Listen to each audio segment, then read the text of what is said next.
opening. Every artificial intelligence model you have ever used, every chatbot you have ever spoken to, every image generator that made you do a double take runs on the same invisible resource. Not software, not algorithms, not even processors. Memory. Specifically, a type of memory so fast, so dense, and so difficult to manufacture that only 3 companies on Earth can make it. And one of those companies, the one that currently controls more than half the global supply, was bankrupt 20 years ago. This is the story of SK Hynix, the company that nearly died, was almost sold for scrap, and then placed a 10-year bet on a technology that the entire industry considered a dead end. A bet that, when artificial intelligence exploded in 2023, turned out to be the single most consequential wager in the history of the semiconductor industry. But this is not just a corporate biography. This is a story about what happens when an entire nation's industrial survival depends on mastering a technology it does not yet possess. It is a story about financial crises, hostile takeover attempts, engineers performing miracles on obsolete equipment, and a quiet technical decision made in a lab in Aichen, South Korea, that would determine who controls the infrastructure of the AI age. If you own a phone, use the internet, or care about where the global economy is heading, this story matters to you. Because the chip at the center of it, a tiny stack of silicon layers thinner than a human hair, is rapidly becoming the most strategically important product on the planet.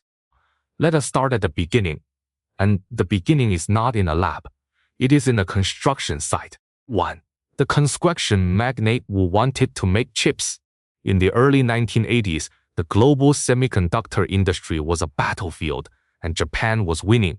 Companies like NEC, Toshiba, and Hitachi had formed what industry observers called the Japanese Armada, a coalition of chip makers that controlled roughly 80% of the world's memory chip market.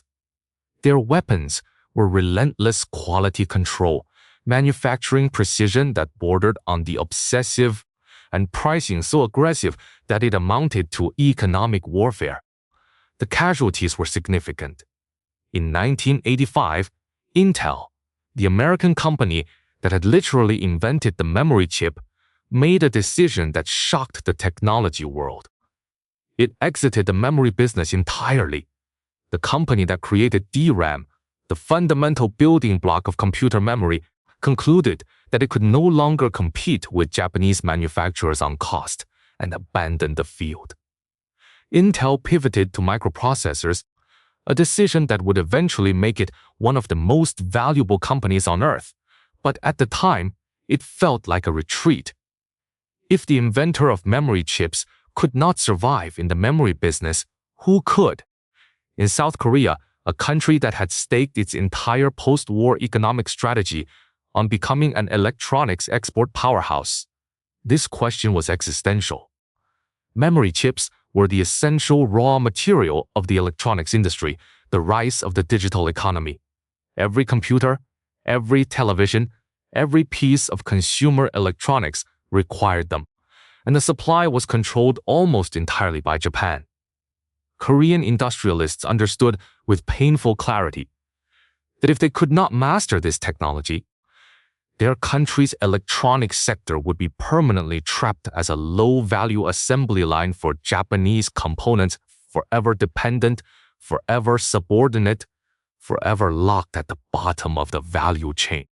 This was the environment in which Chung Ju-yong, the founder of the Hyundai Group, made his move. Chung was not a technologist. He was a builder, literally.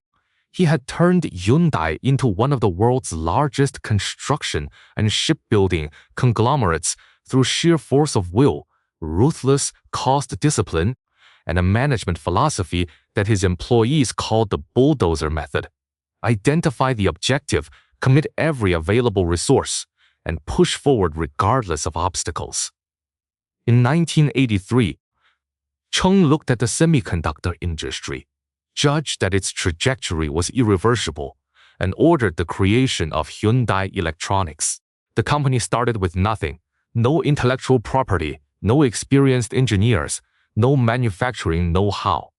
Unlike Samsung, whose founder Lee Byung-chul had acquired an existing semiconductor company to jumpstart its chip ambitions, Hyundai Electronics was building from a technological vacuum.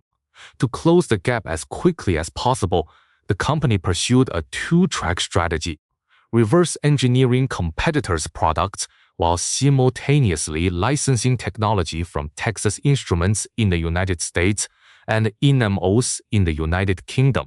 Cheng's financial strategy was characteristically blunt. He leveraged Hyundai's privileged access to the Korean banking system, a feature of the chaebol structure that gave Korea's largest conglomerates preferential borrowing terms, to fund massive equipment purchases. Even during industry downturns, when memory chip prices collapsed and competitors cut spending, Cheng kept investing. His logic was simple. If you build enough capacity and drive costs low enough, you will eventually overwhelm the competition through sheer scale. Buy the machines, fill the factories, flood the market. By the late 1980s, this approach had produced results of a sort. Hyundai Electronics was manufacturing memory chips at volume. But its competitive position was fragile. The company survived on the thinnest of margins, competing primarily on price in the lowest segments of the market, selling commodity DRAM to buyers who cared about nothing except cost. It was a follower, not a leader. It could copy what the Japanese had built, but it could not yet innovate beyond the blueprint. Still, Hyundai Electronics was alive. In an industry where Intel itself had been forced to quit, that alone was an achievement. But survival and dominance are very different things. And the event that would transform Hyundai Electronics from a scrappy survivor into something far more consequential was not a technological breakthrough. It was a financial catastrophe. The crisis that broke everything. In 1997, the Asian financial crisis struck South Korea like a wrecking ball. The Korean won lost half its value in weeks. The stock market collapsed. Banks that had funded the chaebol's relentless expansion suddenly found themselves drowning in bad loans. The country's foreign currency reserves evaporated. By December, South Korea was forced to accept a $57 billion bailout from the International Monetary Fund, the largest rescue package in the organization's history at that time. The conditions were brutal. The Korean government had to dismantle the very chaebol system that had powered the country's industrialization. The IMF's prescription was called the Big Deal. It forced Korea's major conglomerates to swap business units, eliminate redundant investments, and rationalize their sprawling empires. Industries that had multiple Korean competitors were told to consolidate. The semiconductor sector was no exception. In 1999, the government ordered Hyundai Electronics to merge with LG Semiconductor. On paper, this was a consolidation of Korea's second and third largest chip makers into a single entity capable of challenging Samsung. In reality, it was a forced marriage between two companies that had almost nothing in common except debt. LG Semiconductor was a capable manufacturer with its own technology stack, its own corporate culture, and its own way of doing things. The integration was chaotic. Engineers from the two companies clashed over manufacturing processes, equipment standards, and technical priorities. Management structures were duplicated and confused. The merger created size without creating synergy. Then the world made things worse. In 2000, the dot-com bubble burst. Global demand for personal computers, which had been the primary driver of DRAM consumption, fell off a cliff. Memory chip prices did not just decline. They collapsed, falling more than 80% from their peak. The merged company, now groaning under the combined debt of two over-leveraged chip makers, was suddenly losing money on every chip it shipped. By 2001, the situation had become terminal. The company was forcibly separated from the Hyundai Group, which was itself being dismembered by creditors. It was renamed Hynix Semiconductor, a fresh label pasted over a mountain of problems. The new name could not disguise the reality.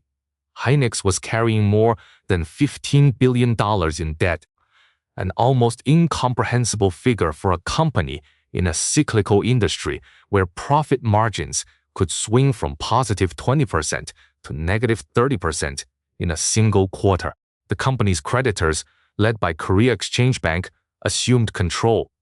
Their priority was simple: recover as much money as possible, as quickly as possible. Hynix became a ward of the banks, stripped of strategic autonomy, managed for short-term cash flow rather than long-term competitiveness. And then the creditors tried to sell it. 3. The humiliation that changed everything. The most likely buyer was Micron Technology, the last remaining American DRAM manufacturer and Hynix's direct competitor. Micron saw an opportunity to acquire a massive chunk of manufacturing capacity at fire sale prices.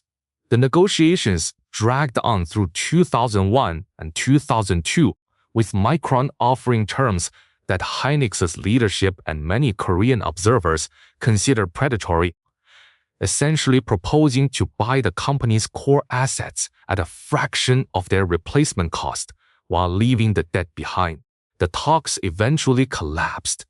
The stated reasons were disagreements over price and structure, but the emotional impact within Hynix was far more significant than any financial calculation.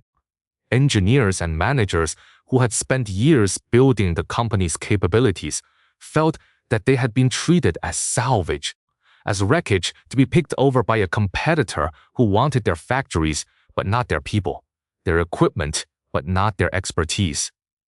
The failed Micron deal became a rallying point, a shared humiliation that crystallized into something dangerous and productive, a collective refusal to die. In 2003, Hynix launched what it internally called the Blue Chip Plan. The context was dire. The company had almost no capital for new equipment. Its competitors, Samsung and Micron, were investing billions in cutting-edge 12-inch wafer fabrication lines, the latest and most efficient manufacturing technology. Hynix could not afford them. It was stuck with its existing fleet of 8-inch wafer tools, machines designed for an older generation of chip manufacturing that the industry was rapidly abandoning. What happened next became legend within the semiconductor industry. Hynix's engineers, unable to buy their way to competitiveness, decided to engineer their way there. They took their aging 8-inch fabrication lines and began a process of extreme physical modification, pushing the equipment far beyond its designed capabilities. Through painstaking refinement of lithography processes, etching techniques, and chemical deposition methods, they managed to produce chips using a 0.13 micron manufacturing process on tools that were never built for that level of precision. The results were remarkable. Each modified wafer yielded significantly more usable chips than before, dramatically reducing the cost per unit. In some cases, Hynix's retrofitted production lines achieved lower per-chip costs than competitors running brand-new equipment, simply because the engineers had optimized every variable to an extraordinary degree. It was manufacturing jujitsu, using the opponent's advantages against them by finding a completely different path to the same objective. The Blue Chip Plan did not make Hynix a technology leader, but it did something equally important. It made Hynix profitable. For the first time in years, the company was generating cash rather than consuming it. The debt mountain began, slowly, to shrink. The creditors, who had been ready to liquidate the company, began to see a reason to keep it alive. More critically, the Blue Chip experience forged something intangible but invaluable within Hynix's engineering culture. A deep, institutional confidence that constraints could be overcome through ingenuity. That the absence of resources was not the absence of options. That survival depended not on having the best tools, but on having the best understanding of the tools you had. This culture would prove decisive a decade later, when the company placed its biggest bet. 4. The Quid Revolution, SK Group and the HBM gamble. In 2012, SK Group, South Korea's third-largest conglomerate, acquired a 21.05% stake in Hynix for approximately $3 billion. The company was renamed SK Hynix. Market analysts were skeptical. The memory chip industry was notorious for its brutal cyclicality, wild swings between boom and bust that made long-term planning nearly impossible. Hynix, despite its remarkable survival, was still perceived as the perennial number 2, perpetually chasing Samsung, perpetually vulnerable to the next downturn. But SK Group's investment changed the game in a fundamental way. For the first time in over a decade, SK Hynix had a patient, well-capitalized owner with a long-term strategic vision. The company could finally stop playing defense, stop patching and improvising, and start investing in the future. And the future, as SK Hynix's leadership saw it, was not in conventional memory chips. In 2013, SK Hynix partnered with AMD to develop the world's first high-bandwidth memory chip, known as HBM1. To understand why this mattered, you need to understand the bottleneck that was quietly strangling the computing industry. For decades, processors had been getting faster according to the relentless logic of Moore's law. But memory, the component that feeds data to the processor, had not kept pace. It was like building a Formula One engine and connecting it to a garden hose. The processor could theoretically perform billions of calculations per second, but it spent most of its time waiting for data to arrive from memory. This gap between processing speed and memory bandwidth was called the memory wall, and by the early 2010s, it was becoming the single biggest constraint on computing performance. HBM was designed to demolish that wall.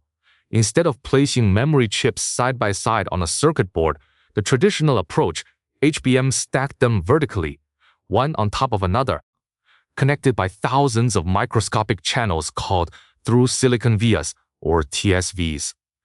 This vertical architecture achieved something extraordinary. It multiplied the data bandwidth between memory and processor by a factor of 10 or more, while simultaneously reducing power consumption and physical footprint. The technology was brilliant. The market was non-existent. In 2013, when SK Hynix began serious HBM development, there was almost no commercial demand for it. The chips were expensive to manufacture, difficult to test, and useful only for a narrow set of high-performance computing applications that most people in the industry considered niche. Graphics cards for gaming were one potential market. Scientific computing was another, but neither was large enough to justify the enormous investment required to perfect HBM manufacturing at scale. SK Hynix invested anyway, and it made a second decision that was, in retrospect, even more consequential than the first. In the HBM manufacturing process, one of the most critical steps is called underfill, the process of sealing the gaps between the stacked chips to protect the delicate TSV connections and manage heat dissipation. Samsung, the industry leader, used a technique called thermocompression non-conductive film, or TCNCF. SK Hynix chose a different path. It developed a proprietary method called mass reflow molded underfill, or MR-MUF. This might sound like an obscure engineering footnote. It was anything but. The MR-MUF process offered two decisive advantages: better thermal performance, meaning the chips ran cooler under heavy workloads, and higher manufacturing yield, meaning a greater percentage of finished chips actually worked.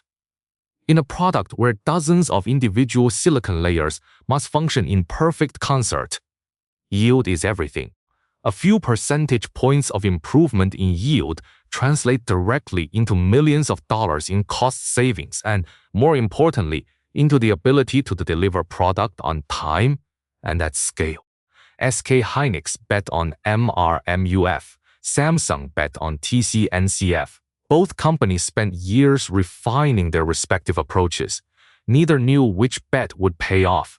Neither knew that the answer would be determined not by the memory industry itself, but by an earthquake in artificial intelligence that was still a decade away. 5. The decade on the bench. From 2013 to 2022, SK Hynix sat on the bench. Not literally, of course. The company continued to grow, continued to compete, continued to iterate on its HBM technology through successive generations, HBM2 in 2016, HBM2E in 2018, HBM3 in 2020. Each generation was faster, denser, and more power efficient than the last. Each generation represented hundreds of millions of dollars in research and development spending, and each generation struggled to find a market. The gaming industry adopted HBM in a few high-end graphics cards, but mainstream GPUs continued to use cheaper, conventional memory. The scientific computing community used HBM in supercomputers, but supercomputers were a tiny market. Data centers, the largest potential customer base, showed interest but balked at the premium pricing. For 10 years, SK Hynix was investing heavily in a product that the market did not yet want. Analysts questioned the strategy. Investors questioned the allocation of capital. Competitors, particularly Samsung, hedged their bets by maintaining strong conventional DRAM businesses while treating HBM as a secondary priority. During this period, SK Hynix made another major strategic move. In 2021, it completed a $9 billion acquisition of Intel's NAND flash memory and storage business. This was the same Intel that had exited the memory market in 1985, the company whose retreat had helped create the opening for Korean chip makers in the first place. Nearly 4 decades later, SK Hynix was buying back the assets that Intel had once abandoned. The Intel acquisition expanded SK Hynix's storage portfolio and gave it critical manufacturing capabilities in Dalian, China. But more importantly, it signaled the company's strategic direction. SK Hynix was positioning itself not just as a memory chip maker, but as a comprehensive provider of the data infrastructure that the computing industry would need for its next transformation. Whatever that transformation turned out to be, nobody anticipated what happened next. 6. The explosion, ChatGPT, and the AI arms race. In November 2022, OpenAI released ChatGPT. Within 5 days, it had 1 million users. Within 2 months, 100 million. The world discovered, seemingly overnight, that artificial intelligence had crossed the threshold from academic curiosity to practical tool. And every technology company on the planet simultaneously realized the same thing.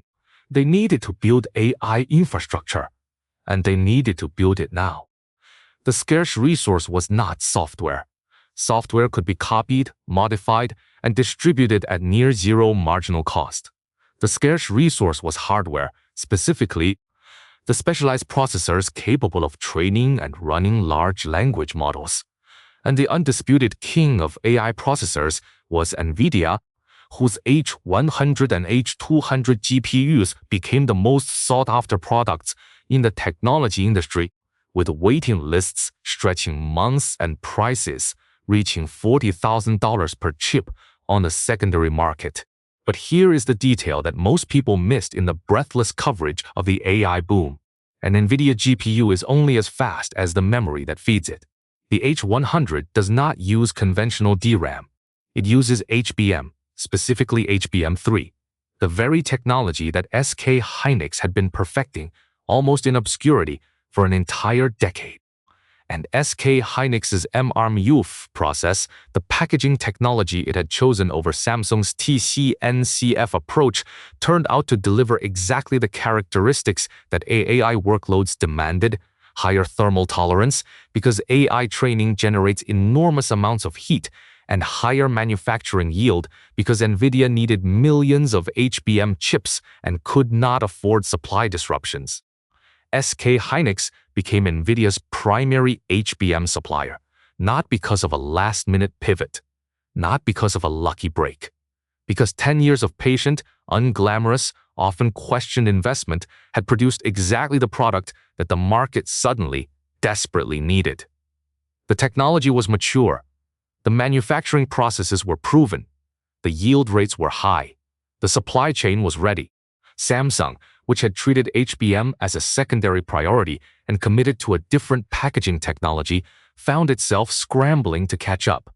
Its TC-NCF process produced lower yields and higher thermal issues in the latest HBM generations, resulting in Nvidia qualification delays and lost market share. The numbers tell the story.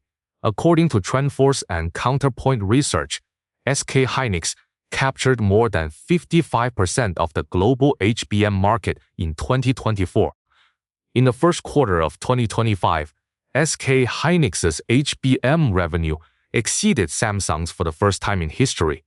The company that had been bankrupt, that had been offered for scrap to Micron, that had spent a decade investing in a technology nobody wanted, was now the dominant supplier of the most strategically important chip in the artificial intelligence era. 7. The architecture of survival. What Hynix teaches. The SK Hynix story is not a fairy tale. It is not a story about genius visionaries who foresaw the future and bet accordingly. It is a story about survival, adaptation, and the compound returns of persistence. Consider the timeline. In 1983, Hyundai Electronics was founded with no technology and no expertise. In 1997, the Asian financial crisis nearly destroyed it. In 1999, it was forced into a chaotic merger. In 2001, it was bankrupt and nearly sold for parts. In 2003, its engineers performed miracles on obsolete equipment. In 2012, it finally found a patient owner. In 2013, it began a decade-long bet on a technology the market did not want. In 2023, that bet paid off in spectacular fashion. At every stage, the company faced a choice that looked like a dead end. And at every stage, someone inside the organization found a way through. Not around, not over, through. There is a lesson in this for anyone who builds anything, whether a company, a career, or a life. The lesson is not follow your passion or believe in yourself. Those are slogans, not strategies. The lesson is this: competitive advantage in the long run does not come from having the most resources, the best equipment, or the largest market share. It comes from being willing to invest in capabilities that have no immediate payoff, to develop expertise in areas that the market does not yet value, and to sustain that investment through periods of doubt, criticism, and financial pressure. SK Hynix did not win the HBM race because it was the biggest or the richest. Samsung was bigger. Samsung was richer. SK Hynix won because it committed to a technology pathway and a manufacturing process and held that commitment through a decade of ambiguity, while its larger rival hedged. This is the paradox of strategic patience. The decisions that create the most value are almost always the ones that look the least justifiable at the time they are made. Investing in HBM in 2013, when there was no market for it, looked foolish. Choosing MR-MUF over TC-NCF, when neither process had been proven at scale, looked like a coin flip. Spending $9 billion to buy Intel's memory business in 2021 in the middle of a pandemic looked aggressive to the point of recklessness. Each of these decisions only made sense in retrospect, when the AI revolution provided the context that validated them. But that is precisely the point. The future cannot be predicted with certainty, but it can be prepared for, and preparation in business as in life means making irreversible commitments to capabilities that may or may not prove valuable, and having the discipline to sustain those commitments long enough for the future to arrive. Closing. From 1983 to 2025, SK Hynix traveled a path that no business school case study could have scripted. From a technological blank slate to a bankrupt orphan. From a bankrupt orphan to a battered survivor. From a battered survivor to the quiet architect of the AI era's most critical supply chain. The company did not succeed because it had superior strategy, though its strategy was good. It did not succeed because it had better technology, though its technology proved decisive.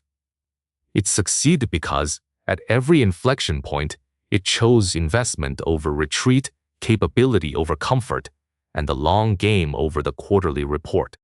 Right now, as you watch this, every major AI model being trained in the world runs on memory chips.